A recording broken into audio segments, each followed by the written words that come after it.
కొత్తపేట వ్యవసాయ market committee నూతన కార్యవర్గం ప్రమాణ స్వీకార కార్యక్రమం మంగళవారం రావులపాలెంలోని మల్లిడి కనికిరెడ్డి కన్వెన్షన్ హాల్లో అట్టహాసంగా జరిగింది. కొత్తపేట ఎమ్మెల్యే బండారు సత్యనందరావు ఆధ్వర్యంలో ఈ కార్యక్రమం నిర్వహించారు.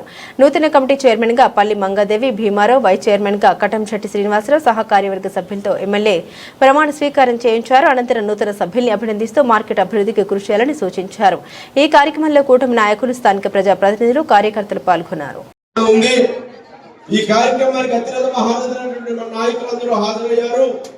జనసేన పార్టీ ఇన్ఛార్జి సోదరు బండారు శ్రీనివాసరావు గారు, తెలుగుదేశం పార్టీ పాలిట్ బ్యూరో సభ్యులు పెద్దలు రెడ్డి సుబ్రహ్మణ్యం గారు, రాష్ట్ర BC welfare finance corporation chairman Shrimati Reddy Anant Kumar గారు, సీనియర్ నాయకులు అనపర్తి రామకృష్ణ గారు, వాడపల్లి దేవస్థానం చైర్మన్ శ్రీ గబ్బర్ సింగ్ గారు, రాష్ట్ర గౌడ కార్పొరేషన్ డైరెక్టర్ శ్రీ మిద్దె ఆదినారాయణ గారు, సీనియర్ నాయకులు శ్రీ కేవి సత్యనారాయణ రెడ్డి గారు, రాష్ట్ర కార్పొరేషన్ డైరెక్టర్ శ్రీ సురేష్ గారు, ఆలమూరు వ్యవసాయ market committee chairperson Shrimati Kothapalli Venkatalakshmi గారు,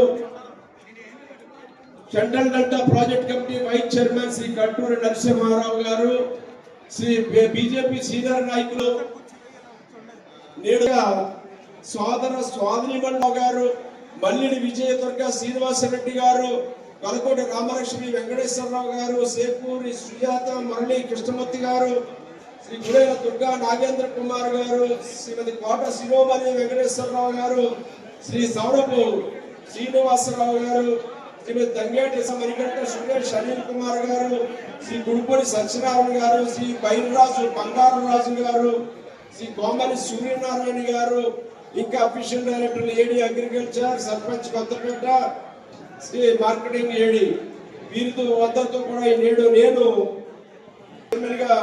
ప్రమాణ స్వీకారం చేయడం జరిగింది. మరి కొత్తపేట వ్యవసాయ మార్కెట్ కమిటీ అంటే మీకు తెలియంది కాదు. నేను శాసనసభ్యుడిగా అయినప్పుడు కొత్తపేట వ్యవసాయ మార్కెట్ కమిటీలో రావులపాలెం మార్కెట్ అరటి మార్కెట్ యార్డుని ఏర్పాటు చేయడానికి ఆయన చేసినటువంటి పోరాటం కొత్తపేట వ్యవసాయ మార్కెట్ కమిటీ చరిత్రలో లిఖించబడినటువంటి పోరాటంగా నేను తెలియజేస్తా ఉన్నాను. ఆనాడు దళారుల చేతుల్లో రైతులు ఉండేవారు. పంట అమ్ముకోవాలంటే గిట్టుబాటు ధర రాక, అరటి అమ్ముకోలేక కొంతమంది దళారులు చెప్పిన రేటుకి అమ్ముకునేవారు.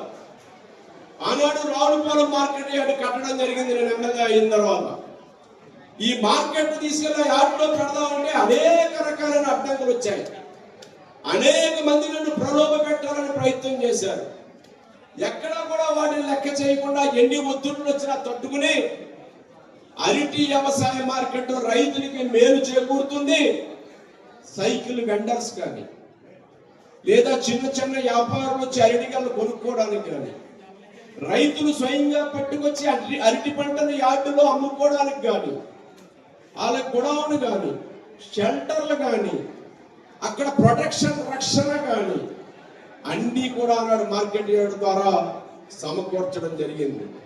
చాలా బలమైన పేర్లు చెప్పను కానీ బలమైన దళారులు వాళ్ళ గుప్పెట్లో వాళ్ళ చేతుల్లో ఆనాడు మార్కెట్ ఉంది.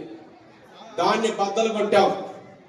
దానికి ప్రధాన కారకులు కీర్తిశేషులు శ్రీ సయ్యప్పరాజు జనార్దన్ రాజు అనేది మనం మర్చిపోకూడదని కూడా మీకు తెలియజేస్తా ఉన్నాం. ఆ మార్కెట్ యార్డు రెగ్యులేట్ చేయడంలో కానీ రైతులు ఇలా సంతోషంగా యార్డులోకి వెళ్ళి స్వతంత్రంగా వాళ్ళకు అనుకున్న రేటుకి పంట అమ్ముకుని ఆ డబ్బులు దళారులు తినేయకుండా మన రామచంద్రపురం మార్కెట్ కమిటీ చైర్మన్ ఇవాళ ఆసియాలోనే దేశంలోనే అతి పెద్ద అరటి మార్కెట్ గా విలసిల్లుతుంది రావులపాలెం. అంటే అదొక ఘనమైన చరిత్రగా నేను మీకు తెలియజేస్తా ఉన్నా. దానికి అనేక వసతులు సమకూర్చాం. ఈనాడు నూతన పాలకరు వచ్చింది. నూతన పాలకవర్గం చేతుల్లో యాప్ను ఇంకా ఇనుమడించాలి, ఇంకా ఎన్నో కార్యక్రమాలు చేయాలి. ఆనాడు రావులపాలెంలో రైతు బజార్ కూడా రావులపాలెం మార్కెట్ కొత్తపేట వ్యవసాయ మార్కెట్ ద్వారానే ఏర్పాటు చేయడం జరిగింది. ఇవాళ రైతు బజార్ టైట్ అయిపోయింది, అక్కడ ఇబ్బందులు పడుతున్నారు. మరలా కొత్తగా ఒక పెద్ద రైతు బజార్ని కట్టాలి. దానికి కూడా ఈనాడు ప్రమాణ స్వీకారం చేసినట్టు కొత్తపేట వ్యవసాయ వ్యవసాయ మార్కెట్ కమిటీ బాధ్యత తీసుకోవాలి. ఇంకా కొత్తపేట రావులపాలెం మార్కెట్ యార్డ్ ఇంకా రెనోవేట్ చేయాలి. అక్కడ కోల్డ్ స్టోరేజ్ తేవాలి. ఇంకా ఫుడ్ ప్రాసెసింగ్ యూనిట్లు తేవాలి. అరటి కొబ్బరి ఆధారిత పరిశ్రమలు తేవాలి.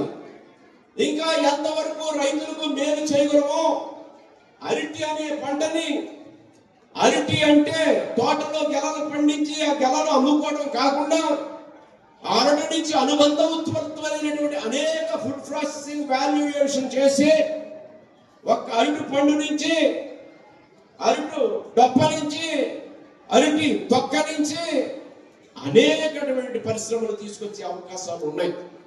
అందుకే దేవరపల్లిలో బనానా ఇన్క్యుబేషన్ సెంటర్ అని 2 ఎకరాలు కేటాయించడం జరిగింది.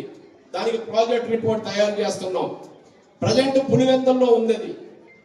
దాని ద్వారా అరటికి సంబంధించిన పౌడర్ కానీ, బనానా చిప్స్ కానీ, నార కానీ, బట్టలు కానీ, శానిటరీ నాప్కిన్లు కానీ, లేదా అలంకరణ వస్తువులు కానీ అనేక రకాలైనటువంటి వస్తువులు చేయడానికి అరటి డొప్పతోటి, అరటి తొక్కతోటి, అరటి పండుతోటి బనానా పౌడర్ కూడా చాలా వాల్యూ ఉంది. అరటి పండుల తేనెతో ఉంచి దాన్ని వాల్యుయేషన్ చేస్తే 6 మాసాలు నిలబడి ఆ ప్రోడక్ట్ ని ఎక్స్పోర్ట్ చేయడానికి కూడా అవకాశం ఉంది. అటువంటి పరిశ్రమలన్నీ రావాలి. మన రైతులు మన వాళ్ళు చూసుకోవాలని, ఇదిగో ఈ యూనిట్ ఇంత ఖర్చు అవుతుంది, ఇది అలా చేసుకుంటే ఇంత ఆదాయం వస్తుంది, ఇంత లాభసాటిగా ఉంటుందని తెలిసే విధంగా ఇక్కడ బనానా ఇన్క్యుబేషన్ సెంటర్ కూడా ఒకటి తెద్దాం అనుకుంటున్నాం మార్కెట్ యార్డ్ పరిధిలో. కొత్తపేట వ్యవసాయ మార్కెట్ కూడా అక్కడ నడుస్తూ ఉంది. అక్కడ కూడా ఒక ఆఫీస్ బిల్డింగ్ గతంలో మనం కట్టుకున్నాం.